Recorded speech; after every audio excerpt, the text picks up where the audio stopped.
Louvado seja nosso Senhor Jesus Cristo, que para sempre este Deus seja louvado. Já são 5h30 da manhã dessa sexta-feira, onde eu retomo com o coração cheio de alegria a gravar os áudios para que as pessoas que estão plugadas nesse programa, nessas mensagens que ocorriam quase que diariamente por um tempo, por dor, por problemas, foram interrompidos. Mas hoje, diante de tanta dor na perna, numa ferida que tenho, uma lesão crônica, levantei-me porque não consegui dormir nenhuma gota esta noite. E vejo que o melhor a fazer não é reclamar, não é xingar, não é ficar mal-humorado ou murmurar. Eu vejo que dentro de mim, exatamente pelos exemplos de Maria, pelos exemplos de José, pelos exemplos de Jesus, que a melhor forma de superar nossas dores, sejam elas psicológicas, sejam elas físicas, ou sejam elas espirituais, é orando, é refletindo, é buscando naquele que tudo sabe, que tudo pode, que tudo entende, compreende, permite, porque tem um plano determinado para cada filho seu.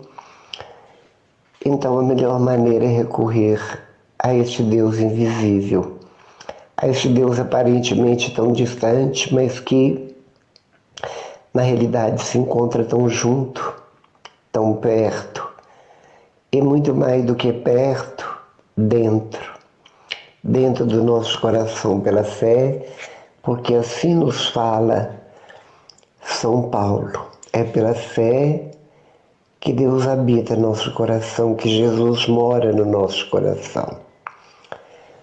Então, com isso, ficamos sabendo que a fé é a porta da serventia da casa do coração. Só tem uma porta de entrada, e com a mesma porta que entramos, muitas vezes Deus sai, mas é preciso que antes que Jesus entre, nós limpemos a casa, nós preparemos a casa, nós enfeitemos a casa, nós higienizemos a casa, porque o hóspede a receber é um hóspede extremamente importante, é um hóspede adorado, é um hóspede do qual diante dele se prostra todo nome, diante deste nome se prostra todos os joelhos, diante deste nome,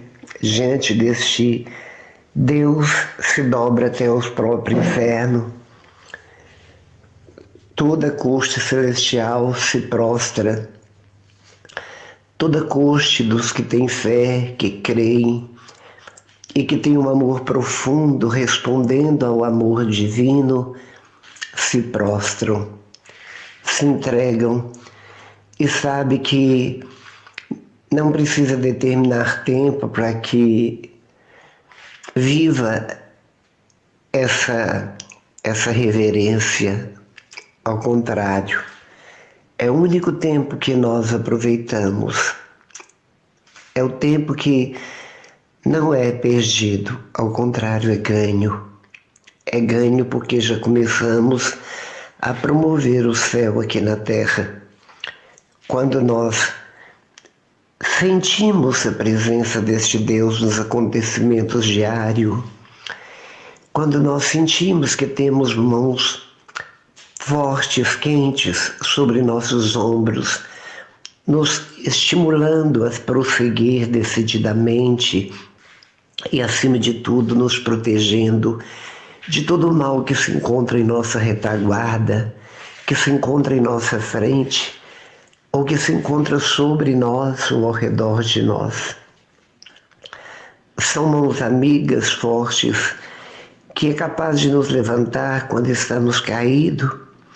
Quando pelas nossas fragilidades caímos, é Ele que nos levanta como o bom pastor que Ele se diz ser e nos traz diretamente para o seu peito, onde sentimos suas batimentas cardíacas aceleradas. É como se fosse uma taquicardia de um amor inexplicável, inexprimível e único. Ele é capaz, sim, Ele é capaz. Ele é capaz de deixar todas as outras ovelhas exatamente para ir em busca, para procurar, e procura com a voz rouca, emocionada, pela dor que sente no coração da ovelha que foge, da ovelha que rebela, da ovelha que distancia do rebanho, exatamente por desobediência, exatamente por fragilidade, por fraqueza, ou por ser rebelde.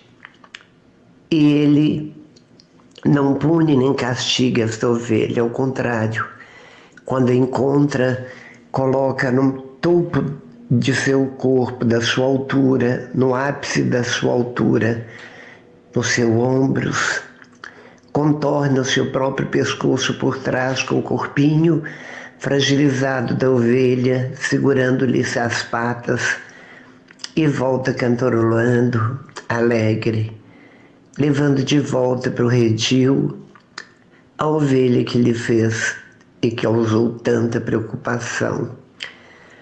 Assim Deus é conosco. Se ferimos, Ele cuida, porque Ele é muito mais do que o médico dos médicos, Ele é o bálsamo, Ele é o próprio remédio. Ele é aquele que é capaz, simplesmente pela vontade, curar qualquer anomalia, qualquer patologia, assim como Ele curou lepras, que é impossível de ser curada até com próprios remédios. Na época, Ele dizia para o leproso que pediu: se queres, pode. E Ele disse: sim, eu quero. Vá em paz, a tua fé te curou. Esse episódio nos leva a pensar e a refletir que Jesus quer o melhor para cada um de nós. Mesmo quando nós tomamos injeções e odiamos a agulha que perfura nossa pele, que muitos são traumatizados, principalmente quando vê o sangue voltar para dentro da seringa, quando vê as agulhadas, que tamanho que essa agulha fica dentro dos traumas, dentro das marcas de lembranças de algum momento como esse, de uma enfermidade que viveu, de um tempo difícil que viveu, porque os traumas não nascem por si mesmos. Eles nascem decorrentes de um acontecimento e tudo passa a partir daquele momento a gigantar-se em tamanho, em dores e coisas do gênero. Ele é capaz de nos curar absolutamente de tudo aquilo que marca nosso passado, e lembranças que nos trazem mal-estar, desconforto, que nos trazem incômodos, onde ficamos apreensivos e amedrontados e arredios. Nós sabemos que quando chamamos por Ele, em momentos de perigo, nós sentimos um calor que nos invade ao nosso derredor. São experiências pessoais que nós fazemos. E aqueles que nos tentam atacar ficam paralisados, paralisam com a arma no ar, com algum tipo de armamento, de certa forma, no ar, tipo numa imagem congelada, porque algo o segura, algo o repreende. Quando chamamos o nome deste Deus e confiamos que Ele vai ser um escudo nos protegendo de qualquer tipo de golpe. E da mesma forma, não só os golpes físicos, mas os golpes psicológicos, os golpes que recebemos no dia a dia de grandes ou pequenas decepções, são literalmente desviadas, são literalmente interrompidas quando a nossa confiança de uma criança, assim como ele nos pede, vai muito além de uma fé adulta. Não é uma fé pueril, é uma fé pura, é uma fé inocente, é uma fé que ultrapassa o raciocínio, a lógica, e ultrapassa, acima de tudo, o racionalismo, a dúvida. É uma fé que ultrapassa absolutamente tudo aquilo que se torna a ela um obstáculo.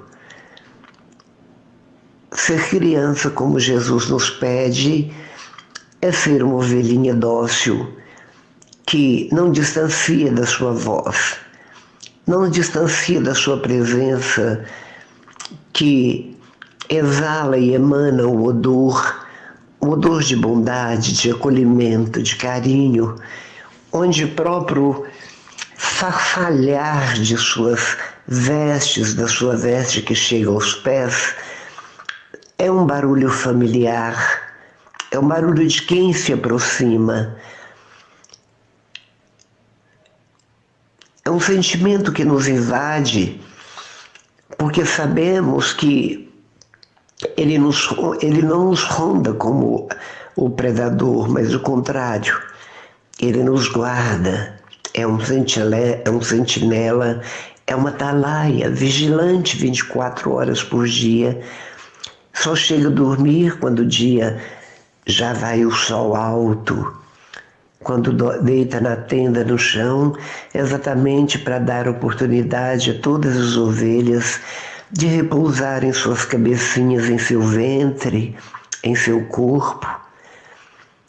Almoça junto com elas, toma refeição junto com elas e permite que elas comem também no mesmo prato. A intimidade chega a ser tanta que o pastor dá a vida por elas, é capaz de morrer por cada uma delas.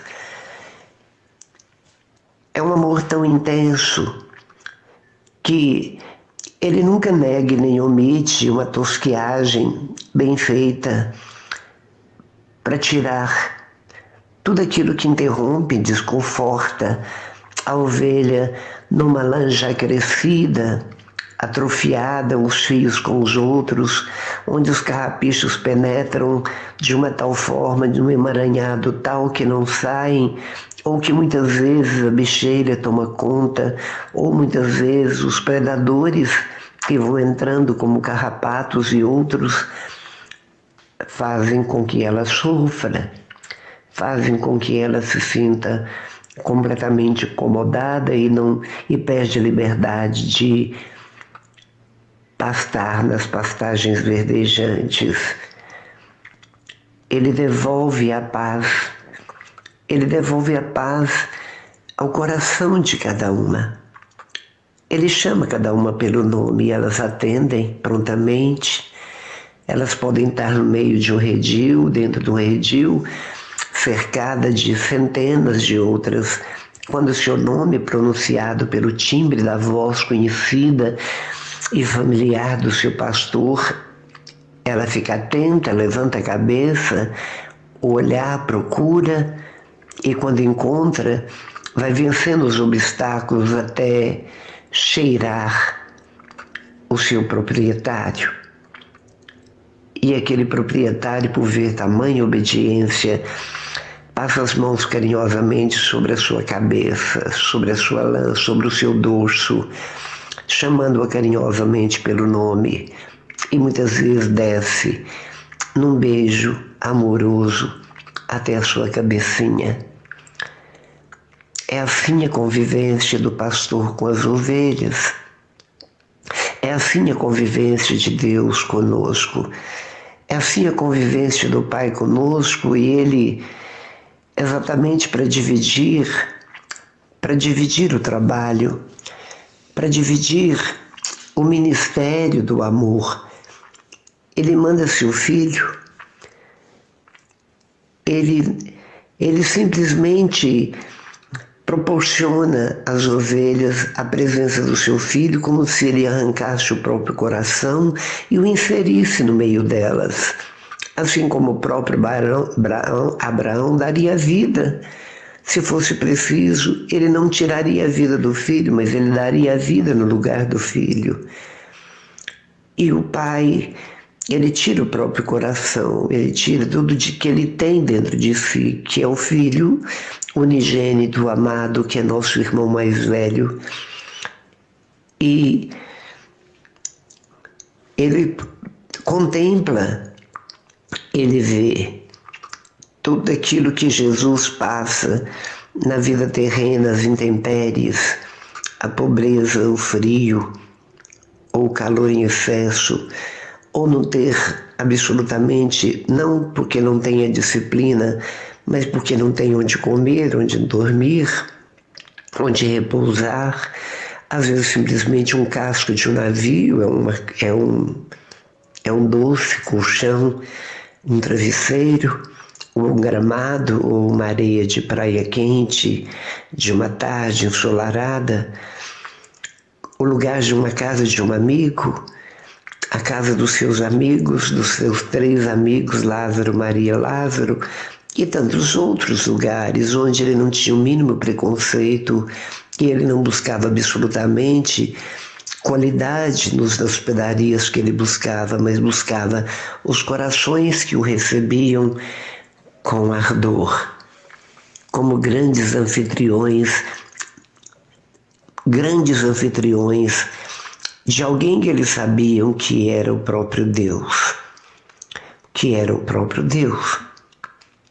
E apenas o fato de falar e relacionar e saber identificar aquele hóspede como um hóspede que não é terreno, um hóspede que tem como pátria o próprio coração do Pai, o próprio lugar onde nós só poderemos ver quando nós morremos, impossível ver e viver no lugar onde Deus habita, porque nossa mente, nosso raciocínio, nós não conseguiríamos jamais adaptar um lugar destes se estivéssemos vivos, porque ele foge completamente da nossa realidade, da realidade nua e crua, de toda a beleza que Deus criou, de tudo aquilo que Deus criou unicamente para nos servir, porém, tudo é concreto, palpável, tudo é matéria, enquanto que o lugar que Deus mora, a moradia de Deus é absolutamente algo onde o gozo é eterno, onde o orgasmo é permanente, onde a alegria é plena e total e ultrapassa de longe nossa alegria, que é plugada simplesmente no sentimento que ora estamos e ora deixamos de estar. A paz que nós ganhamos não é simplesmente a ausência de barulho ou ausência de confusão que nós experimentamos aqui embaixo, mas é uma paz que equivale às profundidades e às profundezas de um lago calmo, de um lago sereno, onde nenhum vento é capaz de balançá-lo, mas é onde a serenidade do fundo mostra com limpidez, com clareza, com transparência, como que é a paisagem do fundo do nosso coração. E tudo isso quem nos proporciona é o próprio autor da vida, o Criador que nos trouxe do nada à existência, exatamente para vivermos essa vida e essa vida em abundância, da qual o Filho sentia tantas faltas, sentia tanta saudade.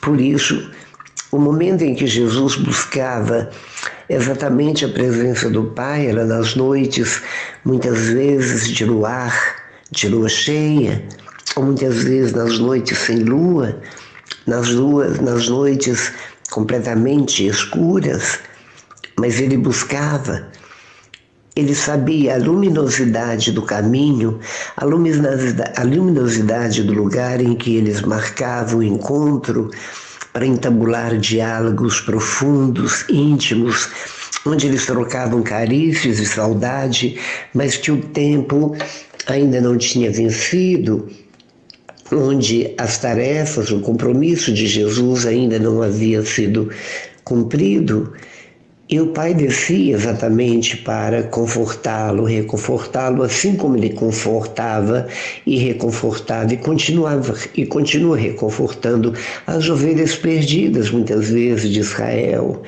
as ovelhas deste mundo que não é de Deus, onde o príncipe deste mundo domina com mão de ferro, com uma opressão diabólica terrível, porque este mundo pertence a ele.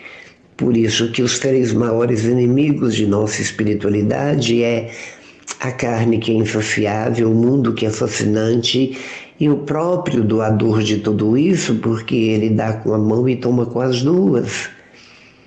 O resultado do pai da mentira é sempre uma risada, uma tapiação, um engano, uma mentira, e dele nada sai de bom, ao contrário. Tudo que vem de mal vem de nós ou vem dele, porque ele é o próprio fabricante de malignidade e perversidade. É ele que nos encadeia quando nós lhe damos oportunidade, ou por um momento de distração, como Eva, escuta, entabula diálogos com quem jamais deveria nem olhar. E o mundo passa olhando o tempo todo para tudo aquilo que fascina, para tudo aquilo que atrai, e esse marketing do mundo é pura e simplesmente manipulado, mostrado, e atrás dos bastidores está o pai da mentira, o enganador, aquele que promove pela mentira, promove alegrias, promove prazeres, promove riquezas, promove conforto, mas tudo não passa de armadilhas. Esse é o predador. É exatamente esse que Jesus barra. É este mesmo que Jesus afugenta com seu cajado, o seu cajado de ordem e de uma palavra que tem toda a autoridade no céu e na terra, de um bordão onde esse predador jamais chega, porque sabe que uma bordoada pode nocauteá-lo para sempre. Por isso, ele sabe temer Jesus. Ele sabe que com Jesus ele não pode medir força alguma. E nós sabemos que isso é tão verdade que quando alguém que pratica as bruxarias, as feitiçarias para cometer o mal dentro deste mundo, quando alguém maligno e que pertence a essa pátria busca-os para um trabalho exatamente para prejudicar alguém dessa categoria cristã, simplesmente aquele que faz o trabalho balança a cabeça negativamente e diz: ele é mais forte do que eu, com ele eu não posso. Ele é muito bem protegido, ele é muito bem guardado. Os demônios reconhecem tal força. Os demônios conhecem tal autoridade e por esse motivo se afastam esbaforidos, amedrontados, e ficam à espreitas mais de longe. Enquanto que este mal, onde que ele está, ele emana um odor fétido terrível, que incomoda e que queima as nossas narinas, que polui de uma forma terrível nossos pulmões espirituais. O hálito de Jesus é aquele que é um ar primaveril, é onde ele lança sobre as ovelhas um hálito de primavera, de cor, de beleza e de aromas inigualáveis, aromas celestiais, aromas fabricados pelos anjos. É o mesmo perfume da Virgem Maria, que é a esmagadora com o próprio calcanhar de toda a cabeça satânica. Por isso, a aproximação da Virgem Maria a estes seres absolutamente negros, absolutamente sombras, absolutamente trevas, faz com que eles berram e saiam aos gritos, voltando para os seus lugares de origem. Antes era o céu junto de Deus, mas pela desobediência caíram exatamente nas cavernas, nos buracos, nos precipícios mais imundos que se existe, onde, se alguém vivo aproximar e sentir o cheiro, onde ver a paisagem, também pode e é capaz de morrer.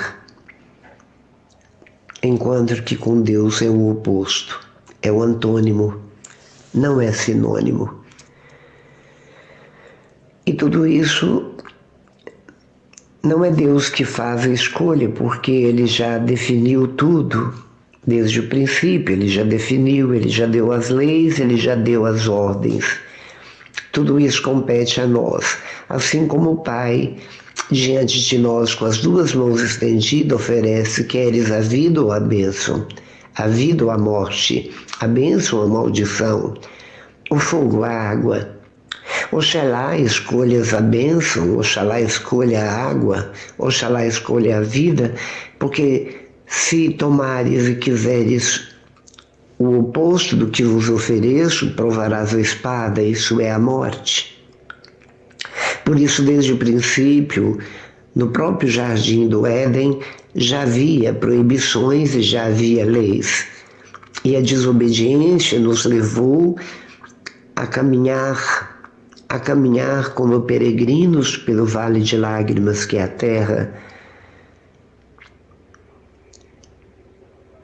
É Deus quem nos seleciona e tira deste vale no momento em que morremos nossas almas, para levá-las para junto dele. Mas aqueles que não querem, não creem em Deus, aqueles que dizem que creem, mas não fazem nenhuma reverência, não tem nenhum santo temor a Ele, já fez a escolha. Já está fazendo a escolha. E aqueles que não dizem eu escolho tal, mas que pratica a caridade, que conjuga o verbo amar, aquele que verdadeiramente ama, aquele que imita seu mestre, aquele que tem o santo temor de Deus, ele obedece na íntegra, ele também já fez a escolha. Ele também já fez a sua escolha. Por isso, nesta manhã, o que farei no dia de hoje? O que farei nesta quinta-feira? Quais são meus intentos? Quais são os meus objetivos? O que eu quero trazer e levar para as pessoas? O que eu tenho para oferecer se tenho Deus dentro de mim? Eu tenho o melhor para oferecer. Eu tenho a vida para oferecer.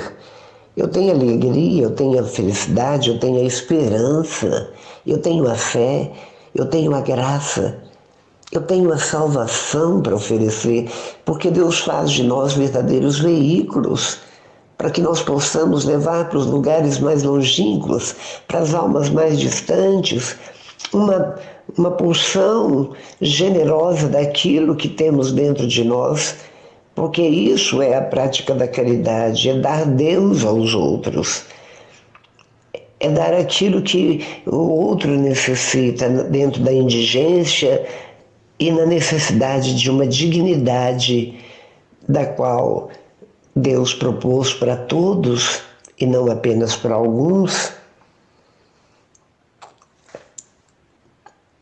Por isso, que nesta manhã de hoje, sejamos inteiramente santos, como o Pai é santo, e deixemos-nos conduzir pelo Espírito Santo de Deus, para que Ele possa nos levar, nos mover, nos movimentar, sem resistência alguma, sem achar e julgar que perde tempo, ao contrário. Se não fizermos isso, nós desejaremos no final, no topo do nosso Calvário, voltar no tempo para fazermos exatamente tudo aquilo que eu estou lhe dizendo, lhe propondo. Será tarde demais.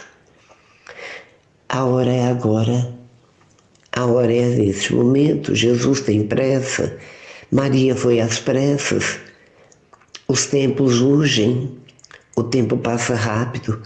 Nós já estamos extrapolando a metade do ano, que tudo começou ontem.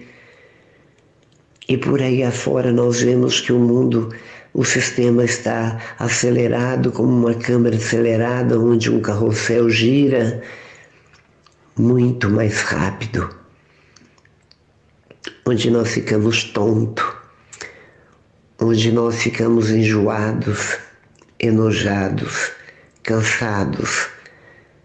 Nós ficamos completamente doentes, estressados ao extremo, de tanto corre para aqui, corre para ali, em busca de coisas, para conquistar coisas que ficarão e se derreterão com o tempo.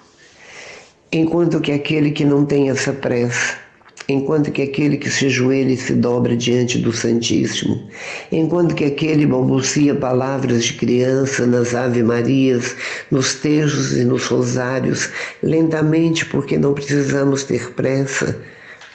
Deus não precisa de pressa. Nós é que precisamos de nos apressar em ganhar tempo para fazermos exatamente aquilo que nós deixamos e omitimos um dia.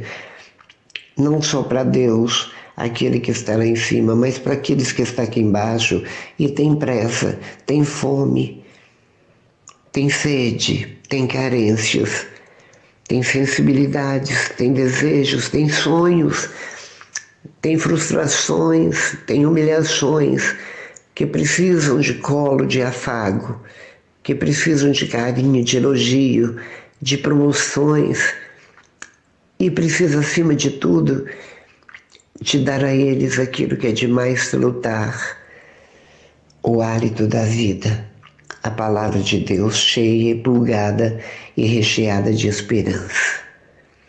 É isso, ser cristão, é isso, é ser Jesus no mundo de hoje. Obrigado, Jesus.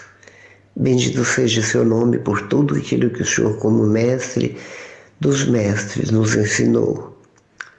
Queremos, Jesus, aprender e queremos agir, Senhor, segundo o vosso querer e segundo os vossos movimentos naturais quando estivesse no meio de nós. E que continua hoje aí de cima realizando aqui embaixo, principalmente nos corações de boa vontade. Por isso te entregamos o nosso dia de hoje, esta quinta-feira santa, dia de adoração, onde nós queremos, Senhor, te comungar, nos alimentar do seu corpo, do seu sangue, alma e divindade, e de cochichar nos seus ouvidos lindas e profundas poesias de amor. Amém. Louvado seja nosso Senhor Jesus Cristo, para sempre seja louvado, em nome do Pai, do Filho e do Espírito Santo. Amém.